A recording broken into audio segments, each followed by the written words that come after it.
नमस्ते बच्चों, आपका आपके अपने YouTube channel Deepak Kumar chemistry point में स्वागत है। और आज की वीडियो में हम लोग बात करेंगे केमिकल काइनेटिक्स चैप्टर से, है ना। केमिकल काइनेटिक्स चैप्टर से जितने भी इम्पोर्टेंट टॉपिक हो सकते हैं, इम्पोर्टेंट क्वेश्चंस हो सकते हैं, वो सारा चीज़ यहाँ पे डील करेंगे। इसमें हम लोग यहाँ पे MCQ, PYQ, शॉर्ट क्वेश्चन, है ना, शॉर्ट क्वेश्चन, साथ ही साथ लॉन्ग क्वेश्चंस को भी यहाँ पे कवर करेंगे।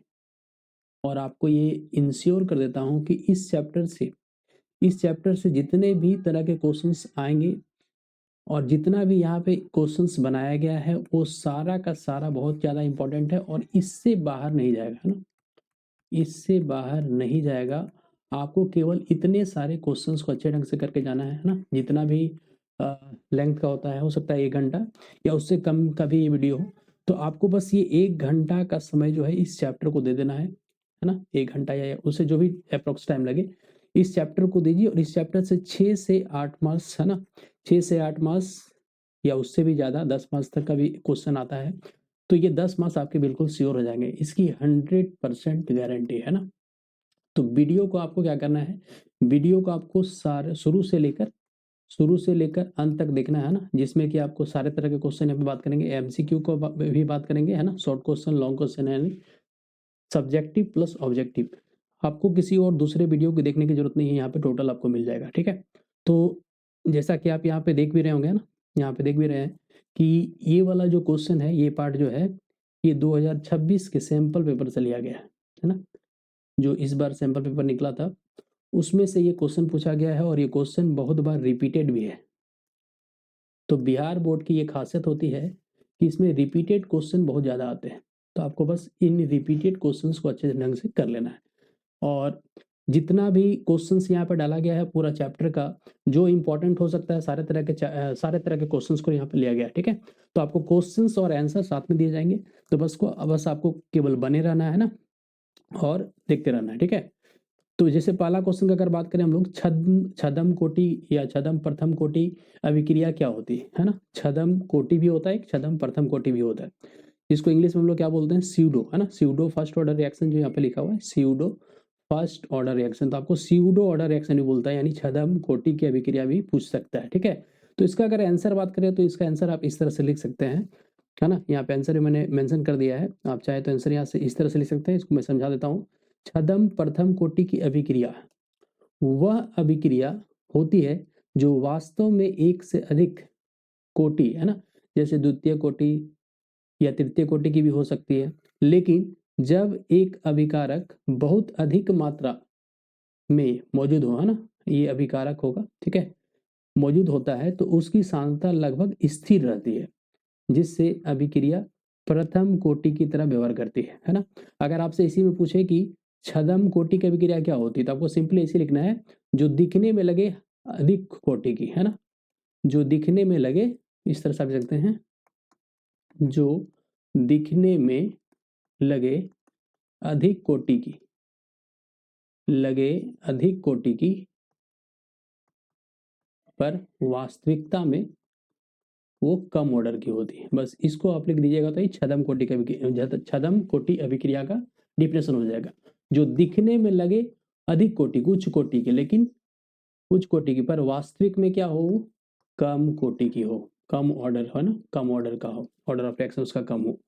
अब इस तरह की छदम कोटि या स्यूडो ऑर्डर रिएक्शन किसको बोलते हैं, तो इसको हम लोग एग्जाम्पल से समझने की कोशिश करते हैं। जैसे कि मान लिया जाए, इसका बहुत ही अच्छा एग्जाम्पल होता है जिसको हम लोग बोलते हैं हाइड्रोलाइसिस ऑफ ईस्टर।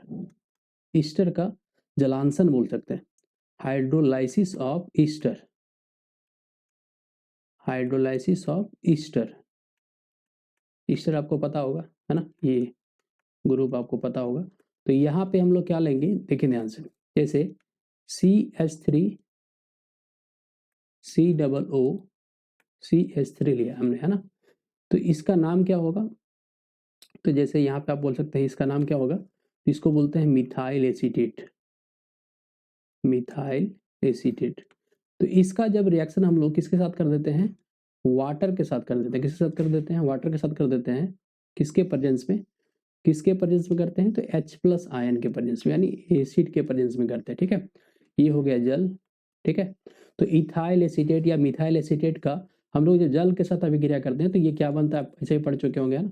ये क्या बनेगा? तो CH3 COOH, और साथ ही साथ यहाँ पे बन जाएगा प्लस, देखिए यहाँ से CH3C डबल, है ना, CH3COO, और यहाँ से H आ गया इधर, इधर आप OH कर दीजिए और इधर H कर दीजिए, यानी ये बन जाएगा इधर CH3OH, ठीक है।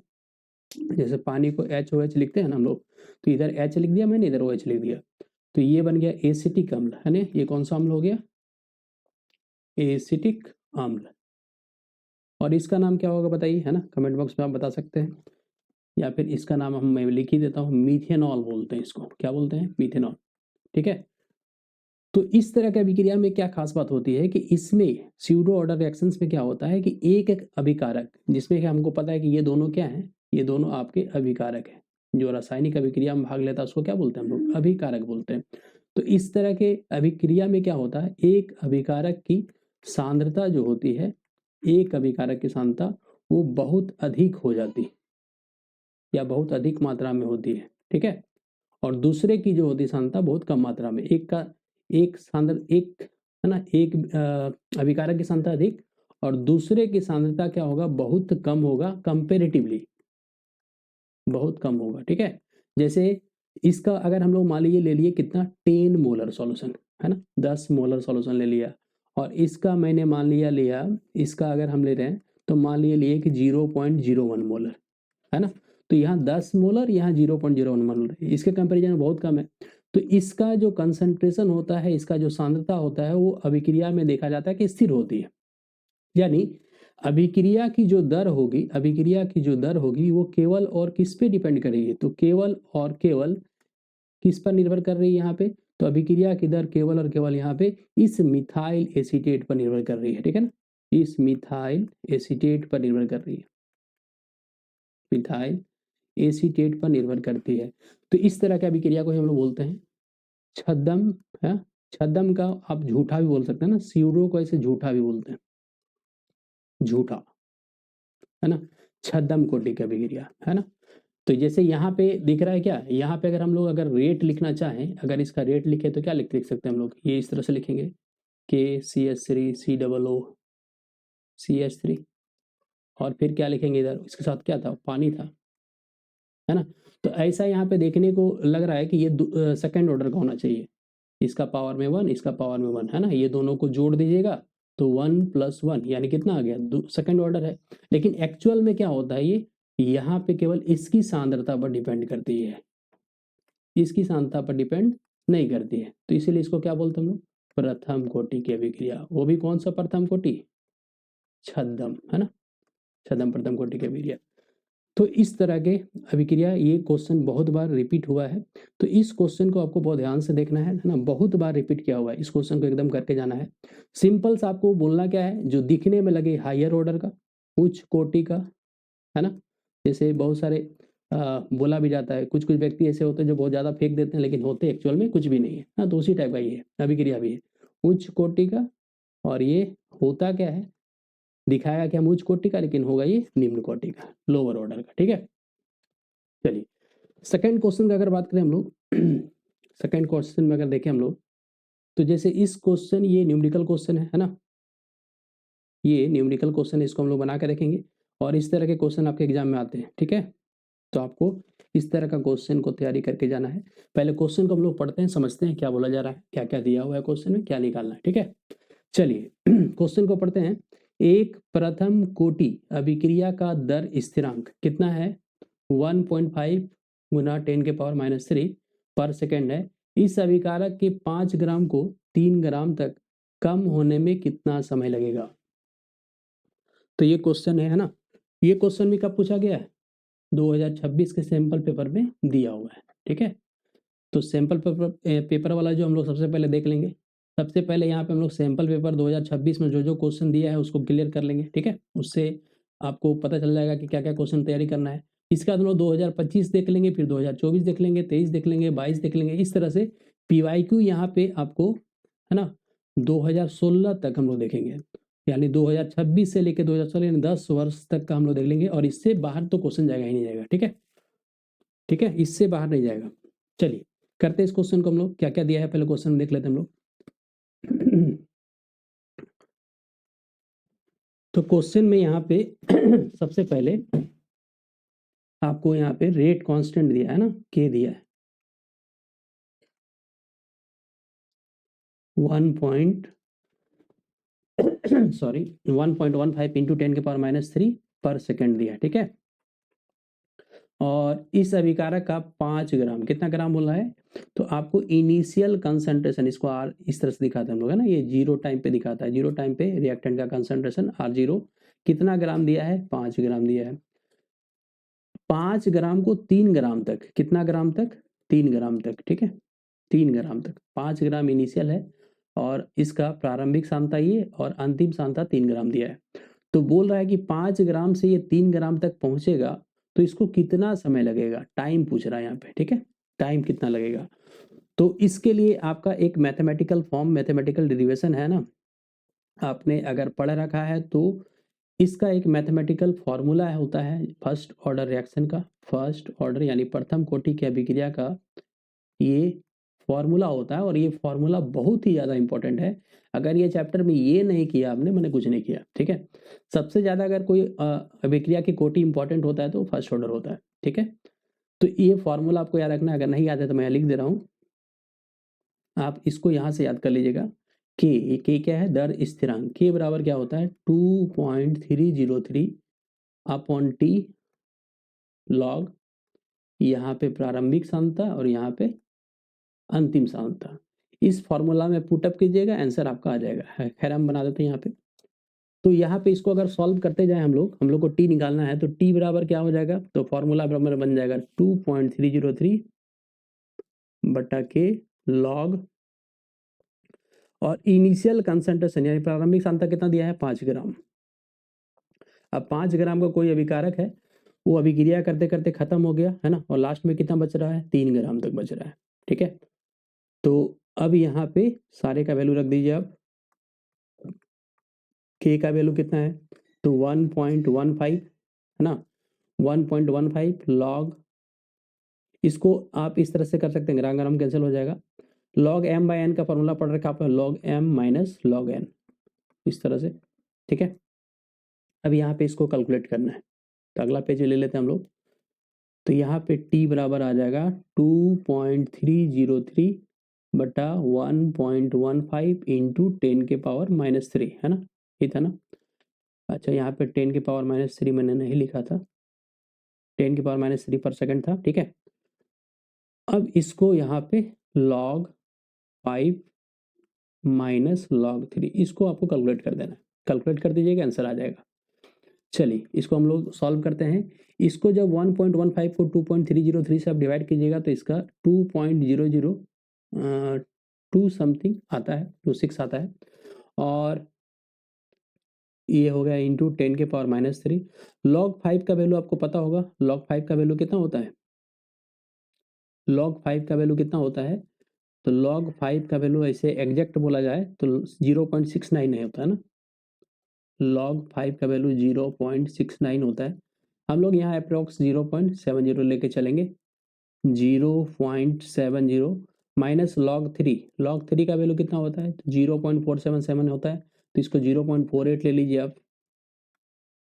ठीक है, 2.002 इंटू 10 के पावर -3 इंटू, इसको जब सब्ट्रैक्ट करेंगे कितना आएगा, तो 10 में 8 गया तो 2 है ना, और 6 से 4 गया तो 2, तो 0.22 हो गया। इसको नीचे करेंगे इस तरह से सॉल्व, 1000 ये कैंसिल हो गया, और ये दोनों को मल्टीप्लाई करके कितना आ जाएगा, तो मल्टीप्लाई कर दीजिए आप है ना, 22 को 2 से करेंगे तो 44 0, और यहाँ पे 440 डिवाइडेड बाय 100 है ना, और यहाँ पे इसको डिवाइड करने से कितना आएगा 440.44 है ना। यूनिट क्या हो जाएगा इसका, तो के का यूनिट पर सेकंड था, यानी सेकंड हो जाएगा आंसर, तो ये आपका आंसर हो जाएगा यहाँ पे। तो इस तरह से क्वेश्चन को सॉल्व करना है आपको। ठीक है, चलिए आगे बढ़ते हैं हम लोग। ये क्वेश्चन ग्राफ वाला है, ग्राफ वाले क्वेश्चन सभी कंपटीशन में भी बहुत सारे आ रहे हैं, निम्नलिखित में से कौन सा ग्राफ प्रथम कोटि अभिक्रिया के लिए सही है ना। तो प्रथम कोटि की अभिक्रिया आपको है ना, प्रथम कोटि की अभिक्रिया क्या होता है तो हम लोग को पता है, इसमें जो दर स्थिरांक होता है या रेट जो होता है वो कहीं ना कहीं अभिकारक की सांद्रता पर निर्भर करता है। यानी अगर रेट बढ़ेगा तो रेट बढ़ने के लिए सांद्रता का भी बढ़ना होगा, ठीक है। तो ये एक तरह का स्लोप देगा, इस तरह का पॉजिटिव स्लोप, तो इसका ऑप्शन नंबर ए ही सही हो जाएगा, ठीक है। ये नहीं होगा, ये इन्वर्सली बोल रहा है, ये कांस्टेंट बोल रहा है, नहीं होगा, ये भी नहीं होगा। तो ऑप्शन नंबर ए इसका करेक्ट आंसर हो जाएगा, ठीक है। चलिए नेक्स्ट क्वेश्चन पे चलते हैं हम लोग।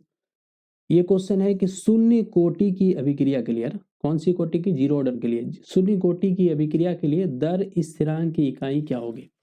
ये बहुत इंपॉर्टेंट क्वेश्चन है आपका, शून्य कोटि का, फर्स्ट ऑर्डर का, सेकंड ऑर्डर का, है ना, द्वितीय कोटि, प्रथम, द्वितीय, तृतीय, किसी तरह का भी अगर स्थिरांक का अगर इकाई निकालना है तो इसके लिए एक शॉर्टकट फॉर्मूला मैं ट्रिक बता दे रहा हूँ, है ना। ये ट्रिक आपको याद रखने हैं। अगर के जो कि एक दर स्थिरांक है किसी भी अभिक्रिया की कोटि के लिए, आपको यहाँ याद रखना है कंसंट्रेशन, कंसंट्रेशन माने सांद्रता, सांद्रता मोलरिटी, इसके पावर में आपको 1 - n पर सेकंड याद रखना है। यहाँ n बराबर आपको अगर जीरो ऑर्डर के लिए बोल रहा है, शून्य कोटि के लिए, तो जीरो बैठा देना है ना। कंसंट्रेशन को किससे लिखते हैं हम लोग, बेसिकली मोलरिटी से लिखते हैं ना, मोल पर लीटर से लिखते हैं, मोलरता, 1 - 0 पर सेकंड। तो शून्य कोटि के लिए क्या हो गया, मोल पर लीटर, है ना, और पर सेकंड ही हुआ कि 1 में से 0 घटाएंगे तो 1 ही आएगा, तो यही हुआ मोल पर लीटर पर सेकंड, ठीक है।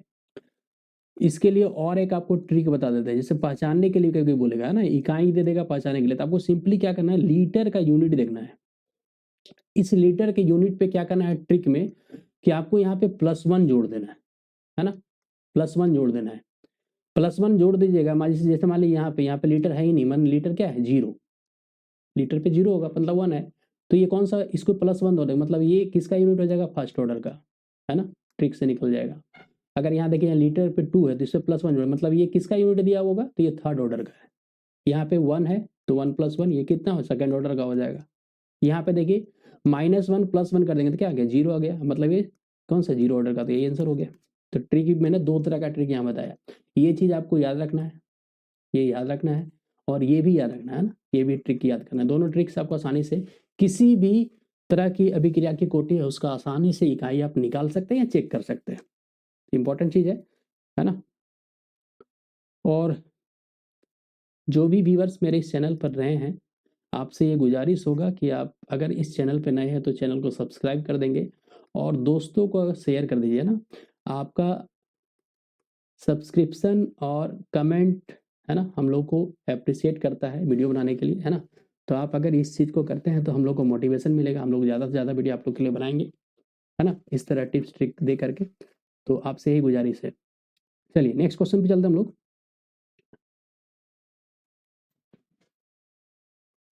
उत्प्रेरक किस तरह का परिवर्तन लाता है ना, अभिक्रिया की गिब्स ऊर्जा का, अभिक्रिया की इंथाल्पी का, अभिक्रिया की सक्रियण ऊर्जा का, या साम्यावस्था स्थिरांक का। तो उत्प्रेरक है ना, उत्प्रेरक जिसको हम लोग कैटलिस्ट बोलते हैं, उत्प्रेरक किसको बोलते हैं, कैटलिस्ट को बोलते हैं। और कैटलिस्ट बहुत ही एक इंपॉर्टेंट चीज होता है किसी भी रासायनिक अभिक्रिया के लिए, और हमारे जीवन के लिए भी, है ना, हमारा जीवन के लिए भी उत्प्रेरक एक इंपॉर्टेंट चीज होता है, जो कि टीचर्स या पेरेंट्स से अच्छा कोई उत्प्रेरक हमारे लाइफ में नहीं होता है, क्योंकि वो हमेशा क्या करते हैं, हम लोग को मोटिवेट करते हैं, ठीक है। तो उत्प्रेरक किस तरह से, रासायनिक है ना, केमिस्ट्री में किस तरह से क्या करता है, तो उत्प्रेरक का काम क्या होता है कि कोई भी रासायनिक अभिक्रिया अगर हो रही है ना, कोई भी रासायनिक अभिक्रिया अगर हो रही है तो इसमें क्या करता है वो, एक सक्रियण ऊर्जा होता है। कौन सा ऊर्जा होता है, सक्रियण ऊर्जा, एक्टिवेशन एनर्जी। जैसे मान लीजिए ये ग्राफ मैंने बनाया, ये ग्राफ में क्या है, तो इधर कंसंट्रेशन है ना, सांद्रता है, इधर टाइम है, ठीक है। या रिएक्शन का आप बोल सकते हैं, रिएक्शन का कोऑर्डिनेट, या रिएक्शन हो रहा है ना, रिएक्शन का कोऑर्डिनेट बोल सकते हैं आप। रिएक्टेंट है, प्रोडक्ट है ना। तो रिएक्टेंट से प्रोडक्ट में जाने के लिए अभिकारक के पास जो ऊर्जा, जैसे यहाँ पे एक यहाँ से बन रहा लाइन, है ना, यहाँ से यहाँ तक बन रहा है, और एक अभिकारक के पास यहाँ से यहाँ तक ऊर्जा पहले से है, इसको केवल ये ऊर्जा अगर मिला, यहाँ से ये ऊर्जा अगर मिला तो ये छलांग लगा के क्या बना देगा, प्रोडक्ट बना देगा, है ना। तो इसी ऊर्जा को सक्रियण ऊर्जा बोलते हैं। तो उत्प्रेरक इसी ऊर्जा को कम कर देता है, एक अल्टरनेट पाथ बना के, एक दूसरा रास्ता को दे करके वो चेंज कर देता है। तो इसका आंसर क्या हो जाएगा? अभिकारक की सक्रियण ऊर्जा, है ना, सक्रियण ऊर्जा, दहलीज ऊर्जा, है ना। इसमें क्वेश्चन डाला गया है और ये पूछा भी जाता है, तो उसको मैं डील करूंगा। चलिए, इसके बाद ये क्वेश्चन है कि निम्नलिखित में से कौन सी शून्य कोटि की अभिक्रिया है? शून्य कोटि की अभिक्रिया, शून्य कोटि की अभिक्रिया फर्स्ट ऑर्डर, है ना, प्रथम कोटि की अभिक्रिया। शून्य और प्रथम ही ज्यादातर पूछा जाता है, द्वितीय अभी तक किसी भी, चाहे वो सीबीएसई हो, चाहे वो आईसीएसई हो, चाहे वो स्टेट बोर्ड हो, जनरली सेकेंड ऑर्डर रिएक्शन नहीं पूछा जाता है। कंपटीशन में वाले पूछ दे, लेकिन आपको ज्यादातर तैयारी करके जाना है शून्य कोटि का और प्रथम कोटि का, ठीक है। तो शून्य कोटि की अभिक्रिया के लिए मैं बता देता हूँ, शून्य कोटि की अभिक्रिया को आप कैसे पहचानिएगा। तो हालांकि ये क्वेश्चन, जो इस तरह के क्वेश्चन जो होते हैं, आपको हालांकि याद रखने होते हैं ना, याद कर लीजिएगा तो ज़्यादा अच्छा होगा। ऐसे अगर आपको थोड़ा सा पढ़े होंगे, जैसे अमोनिया, अमोनिया के बारे में हम लोग को पढ़ना है ना, पी ब्लॉक एलिमेंट जो चैप्टर है उसमें पढ़ना है, तो वहाँ पे आप पढ़े होंगे, ये एक उत्प्रेरक आयरन नाम के उत्प्रेरक पे होता है, इसमें ये उत्प्रेरक दिया जाता है। इसी के सरफेस पे अमोनिया का फॉर्मेशन या अमोनिया का विघटन होता है, ठीक है। अमोनिया का विघटन होता है और अमोनिया टूट करके नाइट्रोजन और हाइड्रोजन गैस बनाती है। तो कोई भी ऐसा रासायनिक अभिक्रिया जो किसी उत्प्रेरक के सतह पर होता है, तो वो जीरो ऑर्डर होता है ना, जीरो ऑर्डर होता है। तो ये आपको याद रखना है, N2O5 में कोई उस तरह का उत्प्रेरक नहीं लगता है, ठीक है। ये फर्स्ट ऑर्डर का है, ये भी फर्स्ट ऑर्डर का है ना। तो इस तरह से इसका आंसर यही हो जाएगा, शून्य कोटि का, ठीक है, अमोनिया का विघटन। तो ये याद रखने वाले क्वेश्चन है, आपको ऐसे याद रखना है कि अगर मान लीजिए कोई रिएक्शन दिया हुआ हो, तो उसमें अगर उत्प्रेरक दिया है, कोई कैटलिस्ट दिया है, आयरन, मोलिब्डेनम, टंगस्टन, इस तरह से एरो के ऊपर अगर दिया रहता है तो वो शून्य कोटि का। और अगर सनलाइट भी दिया है, क्या दिया है, सनलाइट भी दिया है, तो वो भी शून्य ऑर्डर का। हालांकि ये सारा चीज मैंने डिस्कस किया हुआ है, वन शॉट का वीडियो बना हुआ है, वन शॉट का वीडियो बना हुआ है, आप चाहे तो वो वीडियो को देख करके आसानी से समझ सकते हैं सारा चीज, ठीक है। वन शॉट का वीडियो भी है और रेगुलर भी वीडियो बना हुआ है, आपको वन शॉट वीडियो ज़्यादा आसान लगेगा तो वो देख सकते हैं, ठीक है। और रेडियो एक्टिव वाला, ये रेडियो धर्मी वाला जो है ना, जितना भी रेडियो एक्टिव, रेडियो सक्रिय अगर बात कर रहा है, तो वो कौन सा होता है, तो आपको याद रखना है, वो प्रथम कोटि की अभिक्रियाएं वगैरह होती है ना, प्रथम कोटि का। तो याद रखना है, सरफेस वाला, सतह वाला, और सूर्य के प्रकाश वाला जो होता है, सनलाइट का अगर सिंबल दिया है, तो ये दो चीज याद रखना है, कौन सा, ये जीरो ऑर्डर का होता है, जीरो ऑर्डर का। और रेडियो एक्टिव, रेडियो सक्रिय, रेडियो धर्मी कौन सा होगा, प्रथम कोटि का होगा। चलिए आगे बढ़ते हैं हम लोग। नेक्स्ट क्वेश्चन पे क्या दिया है, ध्यान से देखिए, न्यूमेरिकल क्वेश्चन है ना, 0.1 नॉर्मल एसिटिक एसिड है ना, CH3COOH एसिटिक एसिड है, का घोल का तुल्यांकी चालकत्व है ना 25 डिग्री सेल्सियस पर 80 एवं अनंत तनुता पर 400 पर ओम सेंटीमीटर स्क्वायर इक्विवेलेंट पर है, तो एसिटिक एसिड का विखंडन का अंश क्या है, या डिग्री ऑफ डिसोसिएशन जिसको बोलते हैं, यानी इसको अल्फा भी बोलते हैं हम लोग, अल्फा से सूचित करते हैं हम लोग। यानी यहाँ पे आपको अल्फा निकालना है ना, विखंडन का अंश निकालना है, अल्फा निकालना है। क्या क्या चीज दिया हुआ है, तो नॉर्मलिटी आपको यहाँ पे ऐसे दिया हुआ है, 0.1 नॉर्मल सॉल्यूशन है ना, 0.1 नॉर्मल, और आपको यहाँ पे तुल्यांकी चालक तो दिया हुआ है, लेमडा ए दिया हुआ है, कितना दिया है, लेमडा ए दिया है 80, और अनंत तनुता, अनंत तनुता मतलब इसी को बोलते हैं हम लोग लिमिटिंग इक्विवेलेंट कंडक्टेंस, जिसका साइन क्या होता है, ये ऊपर अगर नोट दे दिया तो ये लिमिटिंग हो गया, है ना। अनंत तनुता, या इसको ये सिंपली समझिए, ये जीरो बता रहा है, जीरो सांद्रता को बता रहा है। जीरो सांद्रता कहने का मतलब ऐसा सॉल्यूशन जिसमें पानी की मात्रा बहुत ज्यादा है, और पानी माने विलायक, पानी का मतलब विलायक, विलायक की मात्रा बहुत ज्यादा हो गया, विलय बहुत कम हो गया, है ना। तो अनंत तनुता बोलेंगे, है ना। जैसे एक ड्राम में हम लोग क्या करें, 2-4 चम्मच चीनी या नमक डाल दें, है ना, तो बोले कितना मिठास हुआ, तो एकदम नहीं हुआ ना, तो मजाक वाली बात हो जाएगा। तो वही चीज है ना ठीक है। चलिए, तो लेमडा ई दिया हुआ 80 और लेमडा नॉट ई कितना दिया, ये दिया है 400। अब इसने बोला है कि अल्फा का वैल्यू क्या होगा, तो अल्फा का फॉर्मूला होगा तो इसका फॉर्मूला हो जाएगा लेमडा ई, है ना, बड़े बाय लेमडा नॉट ई। तो लेमडा ई कितना दिया है 80 और लेमडा नॉट ई कितना दिया है ना 400। तो कितना हो गया 80 बाय 1/5 है ना। तो ये हो जाएगा 0.2। कौन सा ऑप्शन होगा? Option number B is the correct answer. ये कब पूछा गया? देखिए बिहार बोर्ड 2025 में आया हुआ क्वेश्चन है। इसी की तरह से आपको मोलर कंडक्टेंस भी देखा, तो मोलर कंडक्टेंस का भी फॉर्मूला भी आपको वही लगाना है, अल्फा बराबर लेमडा एम, है ना, यानी molar conductance by limiting molar conductance, है ना, या molar conductance at zero concentration. ये फॉर्मूला आपको याद रखना है, ठीक है। इसी से एक डिग्री कांस्टेंट का भी आता है ना, तो k बराबर सी अल्फा स्क्वायर, है ना, वो भी क्वेश्चन जोड़ सकता है आपको। तो ये फॉर्मूला भी आपको याद रखना है। c क्या है? वही कंसंट्रेशन, मोलरिटी या नॉर्मलिटी जिसमें दिया है, और अल्फा क्या है? डिग्री ऑफ डिसोसिएशन, जिसको हिंदी में क्या बोलते हैं? विखंडन का अंश। तो ये दोनों फॉर्मूला आपको याद रखना है। ये हो गया तुल्यांकी चालकत्व के लिए और ये हो गया मोलर चालकत्व के लिए, ठीक है। चलिए नेक्स्ट क्वेश्चन पे अगर चले हम लोग, प्रथम कोटि की अभिक्रिया की वेग स्थिरांक की इकाई होती है ना। तो इसका अभी मैंने बताया था आपको, लीटर पे सिंपली क्या करते ना, लीटर वाले पे +1 जोड़ के देख लेना है ना। इस पे +1 जोड़ेंगे तो 0 आ गया, ये 0 ऑर्डर के लिए हो गया। इस पे लीटर कुछ नहीं है, मतलब क्या है? 0 है, तो 0 +1 मतलब क्या हो गया? ये तो फर्स्ट आ गया, फर्स्ट ऑर्डर तो ये हो गया। इस पे लीटर पे 1 है और 1 जोड़ेंगे तो ये सेकेंड ऑर्डर के लिए हो जाएगा। इस पे -1 है, +1 करेंगे तो क्या होगा? ये भी 0 ऑर्डर का हो जाएगा, है ना।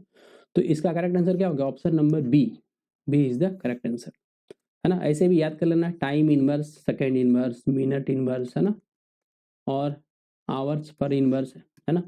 ये सारे इनवर्स जो होते हैं वो प्रथम कोटि की अभिक्रिया की इकाई होती है। नेक्स्ट क्वेश्चन पर अगर बात करें हम लोग, अभिक्रिया ए से बी के लिए अभिक्रिया के वेग का निरूपण निम्नलिखित में से किसके द्वारा होगा, है ना। तो ये आपको लिखने आना चाहिए, है ना। जैसे कोई भी रासायनिक अभिक्रिया अगर इस तरह की हो रही है तो इसको कैसे बनाएंगे? देखिए ध्यान से, ए और ए से बन रहा है यहाँ पे बी। ए अभिकारक है जो कि बी उत्पाद में परिवर्तन हो रहा है। तो इसका जो हम लोग दर लिखते हैं या रेट लिखते हैं, है ना, तो चूंकि अभिकारक की सांद्रता शुरू में घटेगा, इसका सांद्रता घटेगा और ये घटेगा तभी तो ये बनेगा, है ना। जैसे किसी पेपर को अगर हम लोग जलाएंगे, ये पेपर अगर जलेगा तभी तो राख बनेगा ना। अगर पेपर जला ही नहीं तो राख बनेगा क्या? राख तो नहीं बनेगा। तो जितना ज्यादा पेपर जलेगा उतना राख बनेगा, यानी ये अभिकारक है और ये क्या है? उत्पाद। तो राख बनने की जितना ये जलेगा यानी इसका सांद्रता, ये धीरे धीरे पेपर कम होगा और ये राख बनना उतना ज्यादा बनेगा। तो उसी तरह से आपको याद रखना है, कोई भी अभिकारक, है ना, कि सांद्रता अभिक्रिया जब होगा तो इसका घटेगा और उत्पाद का क्या होगा? बढ़ेगा, है ना। तो इसको हम लोग इस तरह से लिखते हैं D A by D T. अब यहाँ पे ये माइनस साइन का आने का मतलब ये सांद्रता को क्या कर रहा है? घटा हुआ दिखा रहा है, ठीक है, और इसका सांद्रता को बढ़ा हुआ दिखा रहा है। किसके रेस्पेक्ट में बात करते हैं हम लोग? तो समय के रेस्पेक्ट में बात करते हैं, है ना। इसी को दर नियम भी कहते हैं, है ना। सांद्रता में परिवर्तन समय के साथ को ही क्या बोलते हैं?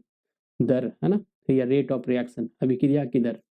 अभिक्रिया की दर क्या है? अगर आपसे पूछे हम कि अभिक्रिया की दर क्या है, रेट ऑफ रिएक्शन क्या होता है, तो आप क्या बोलोगे?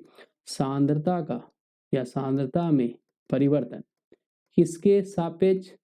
समय के सापेक्ष। तो समय के रेस्पेक्ट में सांद्रता में जो परिवर्तन होता है अभिक्रिया की दर कहलाती है, ठीक है। इस तरह से डिफरेंशियल आप देख सकते हैं, ये पूछता है एग्जाम में कि अभिक्रिया के दर क्या होता है। तो अब देख लीजिए यहाँ पे, है ना, कौन सा होगा। ये क्वेश्चन कब पूछा गया? 2025 में आया हुआ है, 2025 का क्वेश्चन है ये। तो इसका आंसर देखिए ध्यान से, ये देखिए यहाँ माइनस नहीं दिया है ना, ये माइनस, यहाँ पे माइनस नहीं है तो ये छोड़ दिया, तो ये आंसर ऑप्शन गलत हो जाएगा। देखिए यहाँ दिया हुआ है तो ये सही हो जाएगा। बी में देखिए यहाँ पे उत्पाद में माइनस साइन दे दिया है ना, तो गड़बड़ कर दिया है। यहाँ पे ए बी बना दिया, ए बी, यहाँ तो प्रोडक्ट है ही नहीं। तो इसका करेक्ट आंसर क्या हो जाएगा? ऑप्शन नंबर सी, है ना। बहुत आसानी से, बहुत मैं धीरे धीरे बता रहा हूँ, फिर भी अगर आपको लगता है कि सर समझ में नहीं आ रहा है और थोड़ा सा धीरे बताइए और फास्ट बताइए, तो आप कमेंट बॉक्स में बता सकते हैं इस चीज को, ठीक है। चलिए नेक्स्ट क्वेश्चन पे चलना है हम लोग को। निम्नलिखित में कौन सा कारक अभिक्रिया के दर को प्रभावित करता है ना, अभिक्रिया के दर को प्रभावित करता है। सारे बच्चे अभी पढ़ाई कर रहे हो ना, पढ़ाई करो, क्योंकि एग्जाम अब फरवरी में होने वाला है तो ज़्यादा टाइम बचा नहीं है ना। तो आप अभी से लग जाओ, धीरे धीरे एक एक चैप्टर करके फिनिश करते जाओ बाबू, है ना। एक एक चैप्टर पे डेली फोकस करो, रूटीन बना लो, है ना, कि हमको आज एक चैप्टर का रिवीजन करना है ना। और जो बच्चे बिल्कुल कुछ भी नहीं पढ़े हो, तो कम से कम जितना ये सब जो वीडियो मैंने बना रहा हूँ, है ना, ये पहला सॉलिड स्टेट का वो 35-40 मिनट का है, वो देख लो, सॉल्यूशन का वीडियो देख लो, है ना। उसमें से आपको कम से कम जरूर, अगर कुछ भी नहीं पढ़े हो तब भी, है ना, 40 से 45% आपका जरूर आ जाएगा, ये दावा है मेरा। खाली इतना जितना बताया जा रहा है उसी को आपको रट के चल जाना है, ठीक है। MCQ वगैरह आएगा तो देख लेना है, और जो जो चीज़ बताया जा रहा है उसको याद कर लेना है। जो क्वेश्चन ना, शॉर्ट क्वेश्चन, लॉन्ग क्वेश्चन जो बता रहा हूँ मैं लिखने वाला, तो उसको आप कॉपी में लिखना है, कॉपी में लिखने के बाद याद कर लेना है, ठीक है। और जिन बच्चों की तैयारी अच्छी है वो रिवीजन नहीं छोड़ना है, रिवीजन करते रहना है बाबू, ठीक है। निम्नलिखित में कौन सा कारक अभिक्रिया के दर को प्रभावित करता है, बताइए। अभिक्रिया के दर को प्रभावित करने वाले बहुत सारे कारक होते हैं ना। अच्छा, यहाँ पे तो दिया ही हुआ है कौन कौन सा होता है। और ये क्वेश्चन देखिए शॉर्ट में भी पूछा हुआ है, ये क्वेश्चन शॉर्ट में भी पूछा है कौन कौन से कारक होते हैं। तो तापमान, है ना, तापमान अभिक्रिया के दर को प्रभावित कर देता है। जैसे कि पता है कुछ चीजें गर्म पानी में ज्यादा रिएक्शन करती है ना। जैसे हम लोग को कपड़ा ही धोना होता है तो गर्म पानी में हम लोग क्या करते हैं, डिटर्जेंट डालते हैं, तो वो ज्यादा कपड़ा को साफ करता है। क्यों? क्योंकि वो वहाँ पे कॉलिजन, है ना। घर में हम लोग खाना जो बनाते हैं उसमें भी क्या करते हैं, अगर गैस थोड़ा ज़्यादा मतलब फ्लेम पे जलाएं तो जल्दी बन जाता है। तो वही चीज़ है, ताप का प्रभाव होता है, दाब का प्रभाव होता है। दाब जैसे प्रेशर कुकर हम लोग ढक्कन बंद कर दिया, दाब बढ़ गया तो जल्दी खाना बन गया। सांद्रण का प्रभाव है ना, चीनी जितना ज़्यादा डालेंगे मिठास उतना ज़्यादा होगा। इनमें से सभी होगा ना इसका आंसर। तो ये क्वेश्चन भी कब पूछा गया है, देखिए 2025 में पूछा गया, आसान सा क्वेश्चन। नेक्स्ट क्वेश्चन पर अगर बात करें, ये क्वेश्चन, शून्य कोटि की अभिक्रिया को 100% पूर्ण होने में कितना समय लगता है ना। तो शून्य कोटि की कोई अभिक्रिया है, माने 100% खत्म हो गया, है ना। मतलब अब जो है अंतिम सांद्रता बचा ही नहीं। इनिशियल, है ना, इनिशियल कंसंट्रेशन तो कितना है, मान लीजिए A है ना, और फाइनल जो कंसंट्रेशन है वो बचा ही नहीं, क्योंकि पूरा का पूरा रिएक्शन हो गया, यानी मान के चलिए 0 हो गया। तो शून्य कोटि के लिए आप फॉर्मूला पढ़े होंगे ना, उस फॉर्मूला के बेसिस पे जब निकालेगा तो इसका आंसर क्या होगा, ये आ जाएगा, ठीक है। यानी R0 माइनस RT होता है बाई K होता है T बराबर, ठीक है। तो इस फॉर्मूला पे जब बैठाइएगा तो R0 कितना, ये 0 हो गया बाई K, तो इस तरह से T 100% पे ये आ जाएगा A बाई K, है ना। तो इसका आंसर क्या हो जाएगा, A बटा K, ऑप्शन नंबर ए, ठीक है। ये नहीं होगा, 2K नहीं होगा, ठीक है। चलिए नेक्स्ट क्वेश्चन पे अगर बढ़े हम लोग, हाँ, मोलर चालकत्व की परिभाषित करें एवं उसकी इकाई लिखे। ये भी अच्छा क्वेश्चन है, ये भी क्वेश्चन बहुत बार पूछा हुआ है, केवल 2025 में नहीं, इसके पहले भी पूछा हुआ है। तो ये सब क्वेश्चन को आपको अच्छे ढंग से आना। मोलर चालकत्व, चालकत्व आपको बताया गया था 3 तरह का होता है ना। चालकत्व अगर नहीं जानते हैं तो मैं बता देता हूँ, चालक तो आपको याद रखने 3 तरह के होते हैं। कितने तरह के बाबू, 3 तरह का, ठीक है। चालक तो कितने तरह के, 3 तरह के। कौन कौन सा, तो एक होता है मोलर, मोलर चालकत्व, तुल्यांकी चालकत्व, और एक कौन सा होता है, मोलर चालक, तुल्यांकी चालक, एक विशिष्ट चालक। ये क्वेश्चन लग रहा है कि पिछला चैप्टर का आ गया है, ठीक है। खैर पिछला उस वीडियो में मैंने बताया था, मोलर चालक तो मतलब 1 मोल के द्वारा, 1 मोल अगर 1 लीटर में घुला है तो वहाँ पे जो चालक तो होगा उसके लिए, है ना। यहाँ पे 1 ग्राम इक्विवेलेंट यानी तुल्यांकी, 1 ग्राम इक्विवेलेंट विलय अगर 1 लीटर बिलियन में घुला है, 1 लीटर बिलियन में घुला है, तो वहाँ पे जो चालक तो आएगा उसको क्या बोलेंगे, तुल्यांकी। अब विशिष्ट क्या बोलते हैं हम लोग, है ना। ये बात करते हैं इकाई आयतन में, इकाई आयतन बोलिए, या फिर 1 सेंटीमीटर का लेंथ होगा, लंबाई होगा, और 1 सेंटीमीटर स्क्वायर का एरिया होगा। यहाँ पे अगर कोई विलय डाला हुआ है और 1 लीटर बिलियन है, तो जो चालकता आएगा उसको क्या बोलेंगे, विशिष्ट बोलते हैं, स्पेसिफिक बोलते हैं, ठीक है। तो खैर ये पिछला चैप्टर का लग रहा है डाला गया स्लाइड, कोई बात नहीं, ठीक है, पढ़ लेना है इसको। चलिए इसका आंसर ऐसे यहाँ पे लिखा हुआ है ना, मोलर चालकता किसी बिलियन की विद्युत चालन क्षमता का माप है जब उसमें 1 मोल विद्युत अपघट्य घुला रहता है। मोलर चालकता की मानक एसआई सीमेंस क्या होती है, वर्ग मीटर प्रति मोल होती है ना। चलिए नेक्स्ट अगर बात करें हम लोग, देखिए छदम प्रथम कोटि की अभिक्रिया क्या है, उदाहरण दे। तो इसको तो मैंने पहले भी डील किया हुआ है ना, तो आप वहीं से इसको देख लीजिए। ये क्वेश्चन रिपीट है, देखिए ये क्वेश्चन कब दिया हुआ है, 2025 में दिया हुआ है। यहाँ पे भी वही सेम क्वेश्चन 26 वाला सैंपल पर उठाकर डाल दिया है। तो इसको आपको करके जाना है, ऐसे इंपॉर्टेंट क्वेश्चन है ना। कैसा होगा, तो हम बताएं कि रासायनिक अभिक्रिया जो दिखने में कैसा लगे, उच्च कोटि का है ना, लेकिन है कैसा, वो निम्न कोटि का दिखने में लगे, है ना। पूरा फैंसी ड्रेस व्रेस पहन के आ गया, लगे कि हम बड़ा आदमी है, बड़े घर का आदमी है, लेकिन जब वास्तविक देखे तो वो कैसा आदमी है, बस वही वाला एक फिल्म था ना, वो गोविंदा वाला, उसका हाल है, ठीक है। कौन सा पिक्चर था पता नहीं। तो ये डिप्रेशन यहाँ पे लिखा हुआ है। चलिए आगे बढ़े हम लोग। ये क्वेश्चन बहुत ज़्यादा इंपॉर्टेंट है। अभिक्रिया की अनुक्ता एवं अभिक्रिया की कोटि में अंतर बताइए। बताइए, ये क्वेश्चन बहुत ज़्यादा इंपॉर्टेंट, वेरी वेरी इंपॉर्टेंट, ठीक है। ये बहुत बार रिपीट हुआ है, देखिए 2025 में भी पूछा, इससे पहले भी एग्जाम में पूछा है, हो सकता है इस बार में पूछ दे, ठीक है। तो अभिक्रिया के अनुक्ता और अभिक्रिया की कोटि में क्या अंतर है ना। ऐसे यहाँ पे डाल दिया हूँ मैं। अभिक्रिया की कोटि क्या है, दर समीकरण में यानी रेट इक्वेशन में सांद्रता पदों की घातों का योग होता है, ठीक है। और आणविकता क्या होता है, किसी भी प्राथमिक अभिक्रिया में एक साथ टकराने वाले अणुओं की संख्या। कम से कम आपको 2 से 3 पॉइंट याद कर लेना है इसका, कम से कम यहाँ तक जरूर याद कर लीजिए, ठीक है। डिफिनेशन याद कर लीजिए। प्रकृति कैसा होता है, ये प्रायोगिक रूप से निकाला जाता है, यानी एक्सपेरिमेंटली निकाला जाता है। ये हमेशा एक्सपेरिमेंट के बेस पे निकालेंगे, प्रायोगिक रूप से निकालते हैं। और ये क्या है, एक सिद्धांतिक है ना, थियोरेटिकल कंसेप्ट है, थियोरेटिकल अवधारणा है, सिद्धांतिक अवधारणा है। और ये क्या हो सकता है, इसका मान बोलेंगे तो शून्य हो सकता है, किसका, अभिक्रिया की कोटि। भिन्न हो सकता है, पूर्णांक में हो सकता है, लेकिन ये केवल क्या होगा, एक धनात्मक पूर्णांक होगा, 1, 2 या 3 हो सकता है। 3 से ज्यादा नहीं होता, 3 से ज्यादा बहुत दुर्लभ होता है ना। पूछेगा 3 से ज्यादा हो सकता है क्या, तो बहुत रेयर होता है। लागू होना, जटिल और सरल दोनों प्रकार की अभिक्रियाओं में लागू होती है। ये केवल किसमें होगा, तो प्राथमिक सरल अभिक्रियाओं के लिए लागू होता है, ठीक है।